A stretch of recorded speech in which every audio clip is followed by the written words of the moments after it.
السلام عليكم، مساء وصباح الخير. عندي ملطف جو في العلبة هذه تاخذ 250 ملي. هذا ماء من الصفاية، ماء صافي جدا. وهذا مذيب كحول بحط منه 10 ملي. وهذا فراولة 5 ملي. وهذا تقريبا احط منها 2 ملي او 1 ملي رز ملك. وش فايدة رز الملك؟ قلناها مرات عديدة انه رز الملك ميزته يخلط الفراولة او العطر بالمذيب بالماء، بحيث انه ما يطلع فوق هذا الفراولة، يطلع فوق مثلا، او العطر النكهة اللي تحطها فوق لازم تختلط مع بعض. هذه وظيفة الرز الملك فقط. والمذيب علشان بس لو صار فيه بكتيريا لا قدر الله ما يصير فيه بكتيريا على المفارش او الفرش.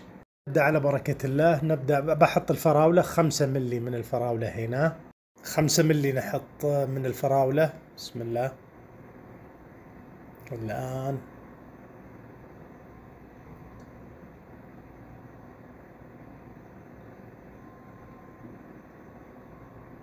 المذيب بحط 10 اللي هو الكحول. خلاص حطيت 10 المذيب. احط الروز ملك او يسمونه زيت المفارش.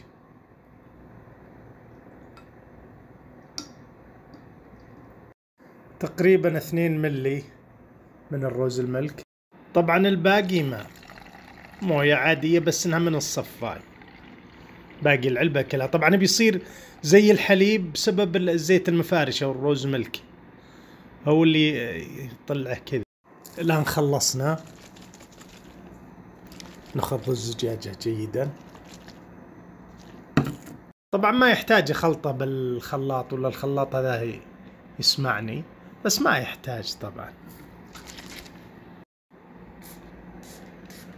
ما شاء الله تبارك الله، رائحة زكية جدا جدا بريحة أو نكهة الفراولة.